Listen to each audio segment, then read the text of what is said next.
My name is Bernadette Tobin and I'm Director of the Plunket Centre for Ethics, which is a joint centre of Australian Catholic University and St Vincent's in Sydney.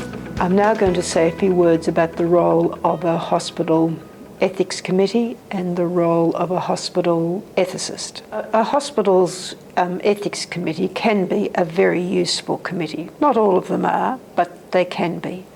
In my experience, even very experienced doctors and nurses have the wisdom to seek the advice of an ethics committee.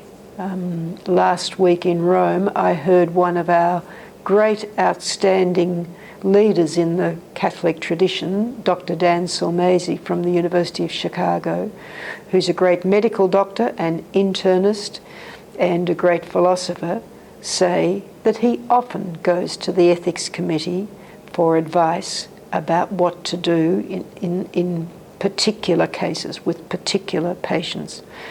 And I think that the fact that Dr. Sulmazy says that tells us something about the usefulness of an ethics committee. That there's a group of people who are from within the hospital, and some of them will be from outside, but they'll be friends and supporters of the hospital, committed to the key ideas in the Catholic tradition, committed to ensuring that way that we offer health care and aged care is faithful to that tradition. There they'll be ready to help someone who's struggling with the question of what to do in a particular case with a particular person. And I think it shows great humility for someone who's very experienced to come and seek help of the committee. Now, I think it's very important to understand that in offering that help, all that the committee should do is offer advice of a general nature. It would be quite wrong for a committee to tell a doctor what he may do in a particular circumstance, because a committee is external to the doctor-patient relationship. And what ought to be done ought to be decided within that relationship. But the committee can give very useful general advice. Now, of course, what needs to be clarified may be that something wouldn't be at home in the Catholic ethical tradition. It may be, for instance, that what's being asked for does amount to euthanasia. And that may be the matter on which the doctor or the nurse is seeking some clarification. But in my experience, generally speaking, that's not what people bring to ethics committees. They bring the challenges of caring as well as they can for a particular patient. So an ethics committee can be very helpful indeed. That's one thing that it can do. It can offer general advice, and then it's a matter for the health care practitioner to take that advice on board and to make the best decision that he or she can. That's one role. Another role is to devise policies for the hospital.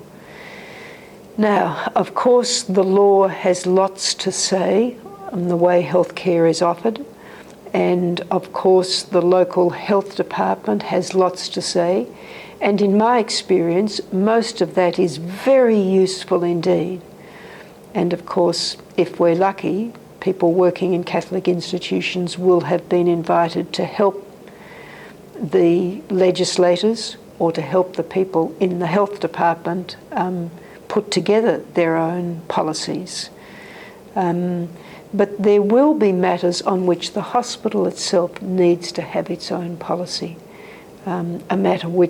matters which are ethically significant, and that's a role for the ethics committee. Now, it means that the ethics committee needs to educate its members.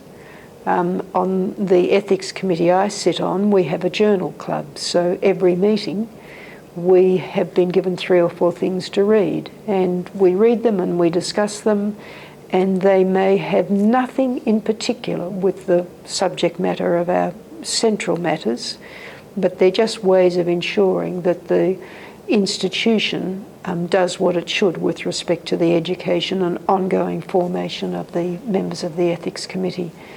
But that's just to say a few things to augment what's already there in the code about the role of an ethics committee. And I think that what the code says about the membership of the committee, about the standards that you need to reach to get a good committee, balancing a whole lot of different and kind of contrary factors, I think that's well worth attending to.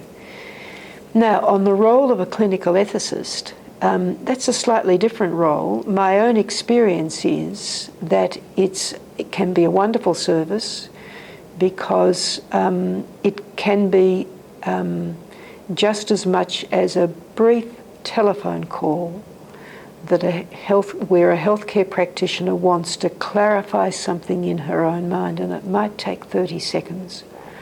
Or it might be a much more complex story where the healthcare practitioners are looking for clarity with respect to the way ahead.